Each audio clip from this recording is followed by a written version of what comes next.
Thanks for joining me in Studio 3 here from App House Heidelberg Live. My name is Thomas Hammer and I'm the lead product manager for SAP HANA Cloud. And in the next couple of minutes, I would like to discuss with you recent innovations we have introduced into HANA Cloud. But I also want to give you a glimpse into the future, sharing with you what we have upcoming next with HANA Cloud in terms of innovations and deliveries. Now, during the executive keynote, you have been able to already recognize a firework of new announcements for HANA Cloud. So I can truly promise there's a ton of things that will be super exciting for you. But before we start, for those that do not yet have so much experience with HANA Cloud and want to learn a bit more about the product and what it really is about, let me just briefly recap. SAP HANA Cloud is our latest database as a service solution being provided on top of the SAP Business Technology Platform. It's a multi-tiered database service which offers different levels and different technologies for you to store your data very efficiently in the cloud. It offers multi-model data processing capabilities for various types of data. It provides best capabilities and technologies for generative AI, and that's what we heard about already quite a bit, for instance, during the developer keynote, but also during the executive keynote, but for sure I will recap as well. And it also gives you basically the whole power of whatever we offer for data and analytics in the advanced analytical space. Now, why is that relevant for you? Well, first of all, SAP HANA Cloud is the backbone for all application development in terms of sidecars to your S4 systems to make your systems clean. So clean core is a big topic. It will be covered also during the next days, during the other sessions about SAP HANA Cloud. And my colleagues will guide you through sort of the concept of clean core, how you can achieve it with HANA Cloud and where HANA Cloud can be super beneficial for your applications. Next, it's a foundation for driving innovation. HANA Cloud is equipped with the capabilities that I mentioned that help you to create so-called intelligent data applications. And that's one thing we want to take a look at today, how you can easily achieve that, for instance, via the just announced generative AI toolkit for SAP HANA Cloud. And last but not least, business AI is a big topic, as I mentioned, and as obviously you were able to hear during the executive keynote. And we want to see how HANA Cloud can help you to bring in context into your generative AI applications. But now let's move on. As I was saying, focus for today is on recent innovations, highlights that we have been delivering since TechEd last year. And we want to take a look at some of the, I'd say really the highlights that are super important for you, but also very important to me, because I think they reflect very important cornerstones where we try to optimize for our customers to make data management in the cloud very easy. Here on the slide, you can see 12 of the innovations that we have delivered since TechEd last year. In some, we had more than 120 innovations that we have shipped to our customers, and we're super proud about that. But as the time is limited today, unfortunately, we can only pick out a few. And I want to start with one innovation that was introduced in Q1 2024. It was mentioned during the keynote as a big topic last year during TechEd, and it is for sure a super important capability of HANA Cloud, specifically when we look at how data is supporting generative AI. And that's our vector engine and the built-in similarity search that we deliver together with SAP HANA Cloud. The vector engine in HANA Cloud allows you to store, process, analyze, and search for vector embeddings most efficiently. These vector embeddings are a representation of data in a multidimensional space, which helps us to very efficiently search for context that is relevant for large language models, for instance. We all know large language models like GPT, for instance, are super powerful. They provide great value for business users, but also for us techies. But sometimes they just lack context, and sometimes they tend to hallucinate. And here, the vector engine is super powerful, as it can help you to really infuse that required context into your applications. Now, we do that via the similarity search. So this is a way how we can semantically find vector embeddings again within the database. And given that all that data is being stored in HANA Cloud and we're using one system, we can make sure that we maintain data confidentiality, as this is very critical for business use cases. The vector engine was significantly improved. That was mentioned during the keynote as well. We have speeded up vector data processing by 1,000 times. That's just, outstanding from my perspective. And now also next quarter, we're delivering basically a in-database vectorization function, which will help you to get started even quicker with the vector engine. Now let me grab out a totally different topic, which was introduced in Q2 to HANA Cloud, and that's our capabilities for advanced cost monitoring and cost transparency. In Q2, we have introduced the so-called consumption monitor into our SAP HANA Cloud Central, which is our central monitoring tool. And with the monitor, you can better understand your actual resource consumptions of HANA Cloud to derive, for instance, also predictions from that for the future. So you can better understand what your future spending will be. And this also helps you in turn to optimize your resource spending by shifting maybe to different storage tiers following the recommendations that we also give to our customers. The next highlight, and you can see this is really just a glimpse into what we have delivered, is a capability that helps us to efficiently handle data being stored in the cloud via the multiple tiers we have. One tier in HANA Cloud is our data lake file storage, and that data lake file storage gives you the possibility to store large amounts of data in form of files, for instance, Parquet files, CSV files, or also so-called delta tables. And with those file storage capabilities, we need a mean to basically also scan those files and analyze those files from our in-memory storage technology, HANA, basically in the cloud. And SQL on Files is exactly delivering that.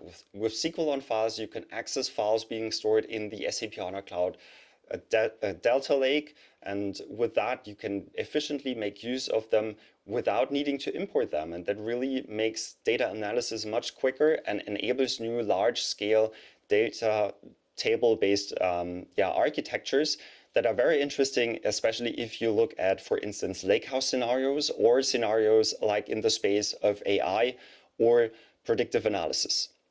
So truly something where you likely want to take a look at, because this helps you to efficiently storage large amounts of data without the need for in-memory data storage, but still having those capabilities of HANA always right at your hand so you can make use of them as well. Now, going on from innovations that were already delivered and taking a look at the future, because I think that's most exciting and interesting for us. I want to talk a bit about future innovations ahead of us. Now, as you can see here on screen, these are the key priorities that we're trying to follow with HANA Cloud when we deliver new innovations. And this is what defines our plans and our strategy going forward. We want to make the migration for our customers as smooth and easy as possible. We want to improve our developer efficiency. We want to improve price performance. We want to improve automation and intelligence. And we want to give you the best tools at hand for advanced analytics. Now, the first topic that I want to cover here is the capabilities that we're adding via our intelligent assistants to HANA Cloud via Joule.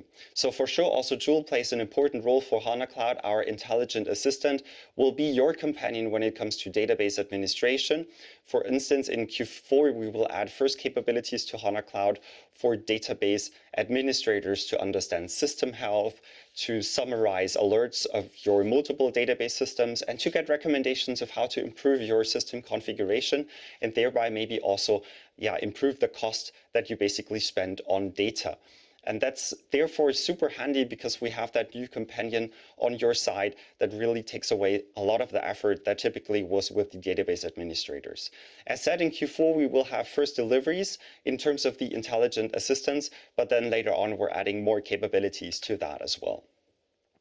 Shifting gears and taking a look at a different topic, I talked about scale in the cloud, and our multi-tier capabilities are great to store data in at scale using also various means. Now here I want to just focus first of all on the in-memory proportion.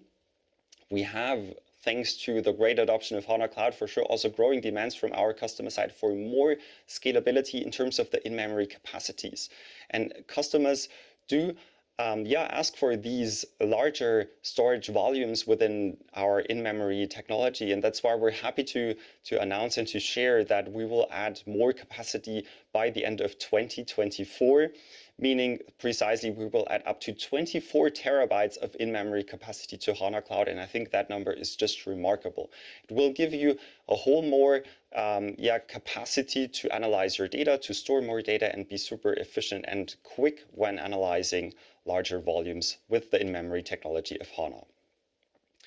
But in-memory technology is at a permanent usage is only one fraction to growth. Another aspect is giving you dynamic and elastic capacity that you require maybe for peak load data processing. Think of Black Friday as an example, where you only require some capacity for an intermediate period of time.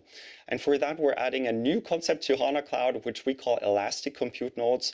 And these elastic compute nodes will give you capacity for a shorter period of time that you can utilize in order to horizontally scale out, have more parallelization, and also benefit from additional capacity for specific workloads. As that, this feature gives you a full new paradigm for how you can scale your system. And by 2024, by the end of 2024, we will add the feature to HANA Cloud. Additionally to providing the feature, we will also ship a so-called advisor that is integrated into the intelligent assistance framework of HANA Cloud that I just mentioned earlier, which will give you recommendations of how to really efficiently make use of that technology to drill down your total cost of ownership for HANA Cloud and make most use out of your data with, let's say, the best amount of resources required. Next up, shifting gears again, I want to talk about native multi-tenancy. This is an important topic that we're adding into HANA Cloud until the end of Q4, where we will give you the possibility to create so-called native database tenants based on schemas within the database. Now, why is that relevant for you? We see many customers and partners creating SaaS-like applications on top of SAP HANA Cloud, where they have numerous departments, users, and internal clients maybe running on top of the database. And in order to isolate them properly and have, for instance, workload management or lifecycle management features available, we now deliver the multi-tenancy concept for HANA Cloud until the end of this year as well. Now, this concept will give you, as said, various capabilities for lifecycle management, for handling tenants. It will make sure that data is isolated and encrypted, and therefore can also guarantee basically the split between single tenants within your database that you later on also want to deliver also with individual application tenants. Now, let's focus on AI. And during the keynote, it was already extensively mentioned by Michael as well as Philip. We are planning to introduce a so-called knowledge graph engine into HANA Cloud that gives you the possibility to provide even more context to large language models. Now, the knowledge graph engine is super helpful for generative AI, as it gives insights into very complex relationships in a super easy and single data representation. At the other hand side, it also improves advanced decision making. So with a knowledge graph representation, you can analyze very different and typically previously isolated data stores with one single plane of data and understand complex relationships and indicators that are linked to each other. So for instance, when you want to understand impacts in supply chains, that's what Michael mentioned, you can use the knowledge graph to really see various different factors of risk, for instance, coming from different sources of data that are typically not harmonized and not combined. The knowledge graph engine will become available until end of Q1 2025 and is just another very important addition to our multi-model data processing capabilities. And I really can mention that you can rest assured there will be a ton of information being provided about the knowledge graph engine as we go. And then last but not least, I want to talk about one other capability that you have also been able to experience already during the executive keynote and presented by my dear colleague Sabrina Pfeffer. That's the generative AI toolkit for SAP HANA Cloud in Joule in SAP Build Code. This is really your digital companion when it comes to integrating in database machine learning into your applications using a natural language assistant. While typically this exercise of creating in database machine learning models was reserved to data scientists because they required specific knowledge, we're now making it easier for all SAP BTP developers to basically create intelligent data applications using also the powerful in-database machine learning features that we have available since years. So without creating or without writing a single line of code, you can now create machine learning models and benefit from the forecasting and the analysis that is taking place already within the database. And that's just cool from my perspective. So something to stay tuned for. It will be shipped in Q1 2025 as well. And that was already like a super quick insight into the recent innovations for SAP HANA Cloud. For sure, there is more upcoming, not just the topics that I have mentioned. If we look into late 2024 and also 2025 and beyond. And if you want to get more insights into that, take a look at our Roadmap Explorer, because there you can always find the latest insights into what we have planned for SAP HANA Cloud. And with that, we want to directly jump into Q&A because we have some time reserved for you and your questions.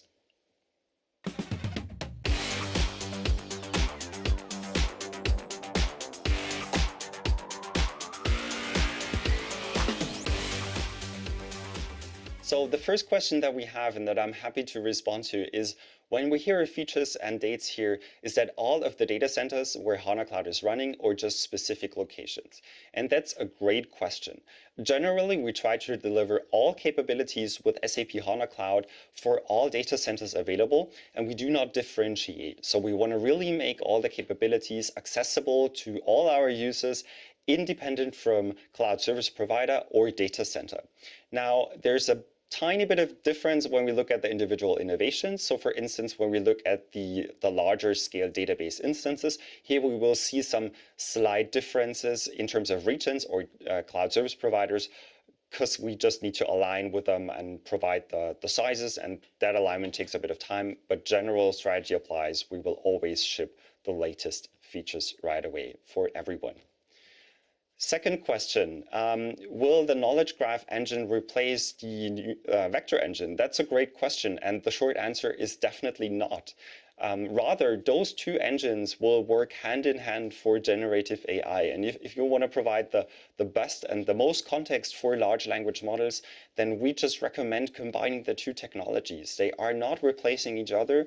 They have their very own individual benefit that they provide for such capabilities, but also can be used standalone. Reading out the next question, can SAP internal developers access knowledge graph in existing S/4HANA Cloud UI? And if so, how? Now, the knowledge graph, as I talked about it, the knowledge graph engine is accessible via SAP HANA Cloud. Now, during the executive keynote, you've also heard about the SAP knowledge graph being a product and delivery on top of the knowledge graph engine. And these capabilities are accessible in different manners. Now, the SAP knowledge graph, first of all, will be provided via SAP Joule to give you a better experience when working with your digital assistants. While the knowledge graph engine is a foundational technology that's available via the business technology platform and HANA Cloud specifically. So there's different ways how you can basically access these data stores. And for sure, there will be more such capabilities coming up as well later on. The next question that I would love to read out is, how can we make use of ECN in future? Now, elastic compute nodes, as I mentioned, are very powerful, and therefore we also try to make it as easy for everyone to consume them. I briefly touched on an advisor, which is coming up with the elastic compute nodes that will give you the capability to understand your current resource usage and how you could basically swap out some permanent capacity with temporary capacity added, if that makes sense for your scenario. And that advisor later on will give you also the possibility to easily apply the concept without you to worrying about how to implement it. In addition, we will also have APIs available that help you to streamline the creation of elastic compute nodes, for instance, if you need to do that at scale from an application side. So various different capabilities that make the adoption of ECNs hopefully Super easy. I have a next question here on screen. And by the way, thanks for sending in all your questions.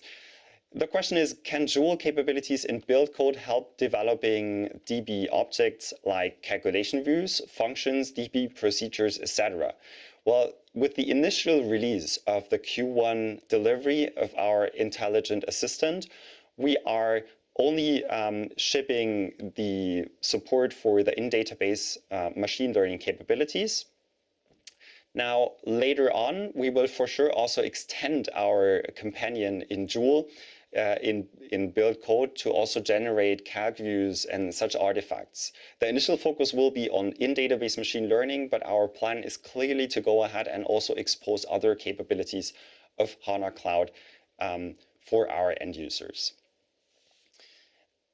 One other question that's here on screen that I want to read out is, do we have cold data storage, meaning data tiering support?